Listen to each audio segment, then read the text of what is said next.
Capítulo 1. Depoimentos. Nossa reação a uma ofensa determina o nosso futuro. A isca de Satanás mudou nossas vidas e nosso ministério. Assistimos ao vídeo pelo menos 20 vezes e lemos o livro diversas vezes. Nosso ministério utilizou os ensinamentos do livro e do vídeo para transformar nossas vidas, assim como as vidas de muitos outros. Sua mensagem é poderosa e oportuna. S.Q. Connecticut. Eu ofendido? É inevitável que venham escândalos. Lucas 17:1. À medida que viajo pelos Estados Unidos ministrando, tenho podido observar uma das armadilhas mais mortais e enganosas do inimigo. Ela aprisiona inúmeros cristãos, quebra relacionamentos e amplia as brechas existentes entre nós. É a armadilha da ofensa. Muitos são incapazes de atuar de forma adequada em seu chamado por causa das feridas e dores que as ofensas geraram em suas vidas. Eles estão incapacitados e impedidos de cumprir com seu potencial. Na maioria das vezes, foram feridos por um de seus companheiros crentes. Isso faz com que a ofensa tenha um sabor de traição. No Salmo 55, versículos 12 a 14, Davi lamenta: "Não é inimigo que me afronta. Se fosse, eu o suportaria. Nem é o que me odeia quem se exalta contra mim. Pois dele eu me esconderia. Mas és tu, homem, meu igual, meu companheiro e meu íntimo comigo. Juntos andávamos, juntos nos entretínhamos e íamos com a multidão à casa de Deus. Eles são aqueles com quem nos sentamos e ao lado de quem cantamos, ou talvez seja aquele que está entregando o sermão. Passamos os feriados frequentemente em eventos sociais com eles e compartilhamos o mesmo escritório com eles. Ou talvez seja alguém ainda mais próximo. Crescemos com eles, lhes fazemos confidências e dormimos ao lado deles. Quanto mais próximo o relacionamento, mais grave a ofensa. Você encontrará o ódio mais forte entre pessoas que um dia foram muito próximas. Os advogados poderão lhe dizer que os casos mais cruéis estão nos tribunais de divórcio. A mídia americana constantemente relata casos de assassinatos ocorridos nos lares por familiares desesperados. O lar, que deveria ser um abrigo de proteção, provisão e crescimento, onde aprendemos a dar e receber amor, em geral, é a própria raiz da nossa dor. A história demonstra que as guerras mais sangrentas são as guerras civis. Irmão contra irmão, filho contra pai ou pai contra filho. As possibilidades de ofensa são tão intermináveis quanto o número de relacionamento que podemos ter, independentemente do quão sejam eles complexos ou simples. Esta verdade é um fato. Somente aqueles com quem você se importa é que podem feri-lo. Você espera mais deles, afinal, você deu mais de si a eles. Quanto maior a expectativa, maior a queda. O egoísmo reina em nossa sociedade. Os homens e mulheres de hoje cuidam de si mesmos, negligenciando e ferindo aqueles que os cercam. Isso não deveria nos surpreender. A Bíblia é muito clara quando diz que nos últimos dias os homens serão amantes de si mesmos. 2 Timóteo 3:2.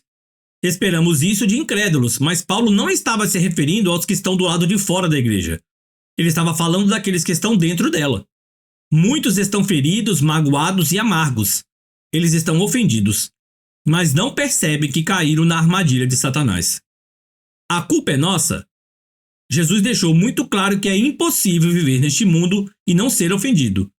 No entanto, a maioria dos crentes fica chocada, perplexa e surpresa quando isso acontece. Achamos que somos os únicos que foram injustiçados. Esta reação nos deixa vulneráveis a uma raiz de amargura. Portanto, devemos estar preparados e armados para as ofensas, porque a nossa reação determinará o nosso futuro. A armadilha do engano. A palavra grega traduzida como escândalo, em Lucas 17:1, vem da palavra skandalon. Esta palavra originalmente se referia à parte da armadilha na qual a isca ficava presa. Consequentemente, esta palavra significa colocar uma armadilha no caminho de alguém. No Novo Testamento, ela geralmente descreve uma armadilha usada pelo inimigo. A ofensa é uma das principais armadilhas usadas pelo diabo para levar as pessoas cativas. Paulo instruiu o jovem Timóteo: "Ora, é necessário que o servo do Senhor não viva a contender, e sim deve ser brando para com todos, apto para instruir, paciente, disciplinando com mansidão os que se opõem, na expectativa de que Deus lhes conceda não só o arrependimento para conhecerem plenamente a verdade, mas também o retorno à sensatez. livrando-se eles dos laços, armadilhas do diabo, tendo sido feitos cativos por ele para cumprirem a sua vontade. 2 Timóteo capítulo 2, versículos 24 a 26. Aqueles que se envolvem em discussões ou em oposição caem em uma armadilha e se tornam prisioneiros, passando a fazer a vontade do diabo. O que é ainda mais alarmante é que eles não estão cientes do cativeiro em que se encontram. Assim como o filho pródigo, eles precisam voltar a si, despertando para sua real condição. Eles não percebem que estão jorrando águas amargas em vez de águas puras. Quando uma pessoa está enganada, ela acredita estar certa, muito embora esteja errada. Independentemente de qual seja o cenário, podemos dividir as pessoas ofendidas em duas categorias principais. 1. Aquelas que foram tratadas injustamente, ou 2. Aquelas que acreditam que foram tratadas injustamente. As pessoas que estão na segunda categoria acreditam de todo o coração que foram injustiçadas. Geralmente, elas tiram suas conclusões de informações imprecisas. Ou a informação é precisa, mas a conclusão delas é distorcida. Seja qual for o caso, essas pessoas estão sofrendo e sua compreensão está obscurecida. Elas julgam por suposição, por aparência e pelo que ouviram dizer, a verdadeira situação do coração. Uma forma usada pelo inimigo para manter as pessoas presas à ofensa é mantê-la oculta, encoberta pelo orgulho. O orgulho nos impede de admitir a nossa real condição. Certa vez fui muito ferido por alguns ministros. As pessoas diziam: "Não acredito que fizeram isto com você. Você não está magoado?" Eu respondia rapidamente: "Não, estou bem. Não estou magoado." Eu sabia que era errado ficar ofendido, então negava e reprimia aquele sentimento. Eu me convencia de que não estava magoado, mas na verdade estava. O orgulho mascarava a verdadeira condição do meu coração. O orgulho nos impede de lidar com a verdade. Ele distorce nossa visão. Você nunca muda quando pensa que tudo está bem. O orgulho endurece o coração e obscurece os olhos do entendimento. Ele nos impede de viver a mudança de coração que tem poder para nos libertar. O arrependimento. Vê 2 Timóteo capítulo 2, versículo 24 a 26. O orgulho faz com que você se veja como uma vítima. A sua atitude passa a ser: fui maltratado e julgado injustamente. Por isso meu comportamento é justificado. Por acreditar que é inocente e que foi acusado injustamente, você retém o perdão. Embora a verdadeira condição do seu coração esteja oculta aos seus olhos, ela não está oculta aos olhos de Deus.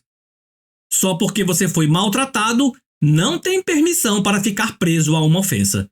Um erro não justifica outro. A cura. No livro do Apocalipse, Jesus se dirige à igreja de Laodiceia dizendo a eles primeiramente que se viu como ricos, abastados e não tendo necessidade de nada, e depois expondo a sua verdadeira condição: infeliz, miserável, pobre, cego e nu. Apocalipse capítulo 3, versículos 14 a 20. Eles haviam confundido o poder financeiro com o poder espiritual. O orgulho ocultou a sua real situação. Muitos estão assim hoje. Eles não veem a verdadeira situação do seu coração, assim como eu não conseguia ver o ressentimento que sentia contra aqueles ministros. Eu havia me convencido de que não estava magoado. Jesus disse aos laodicenses como sair daquele engano: comprando o ouro de Deus e vendo a sua real condição. Compre o ouro de Deus. Primeira instrução de Jesus para se livrarem do engano foi: de mim compres ouro refinado pelo fogo. Apocalipse 3,18. O ouro refinado é suave e flexível, isento de corrosão ou de outras substâncias. Somente quando o ouro é misturado a outros metais, cobre, ferro, níquel e daí por diante, é que ele se torna duro, menos flexível e mais corrosivo. Essa mistura é chamada de liga. Quanto maior a porcentagem de metais estranhos, mais duro o ouro se torna. Inversamente, quanto menor a porcentagem de liga, mais macio e mais flexível ele é. Podemos ver imediatamente o paralelo. Um coração puro é como ouro puro, macio, suave e flexível.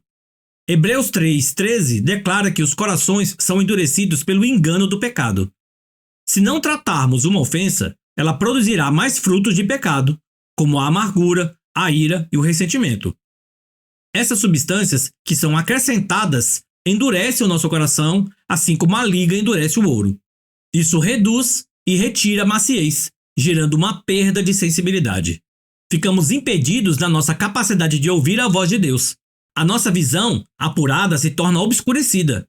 Este é o cenário perfeito para o engano. O primeiro passo para refinar o ouro é triturá-lo até que ele vire pó e misturá-lo com uma substância chamada solvente. Em seguida, a mistura é colocada em um forno e derretida a altas temperaturas. As ligas e impurezas são atraídas pelo solvente e sobem para a superfície. O ouro, que é mais pesado, permanece no fundo. As impurezas ou sujeiras, como cobre, ferro e zinco, combinados ao solvente, são então removidas, produzindo um metal mais puro. Agora vejamos o que Deus diz. Eis que te acrisolei, mas disso não resultou prata. Provei-te na fornalha da aflição.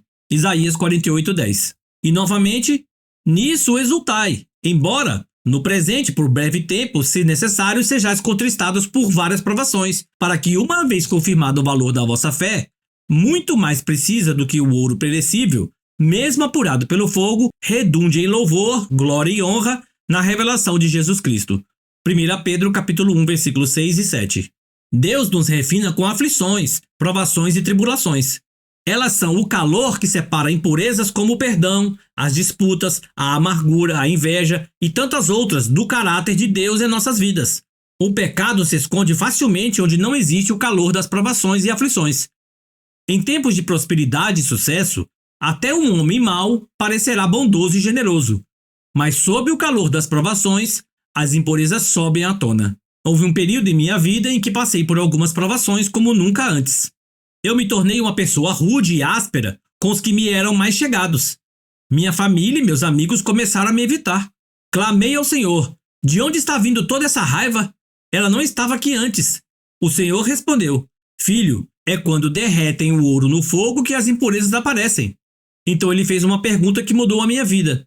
Você pode ver as impurezas do ouro antes dele ser colocado no fogo? Não, respondi. Mas isso não significa que elas não estejam ali, disse ele. Quando o fogo das provações o atingiu, essas impurezas vieram à tona. Embora estivessem escondidas para você, elas sempre estiveram visíveis para mim. Agora você precisa fazer uma escolha que decidirá o seu futuro.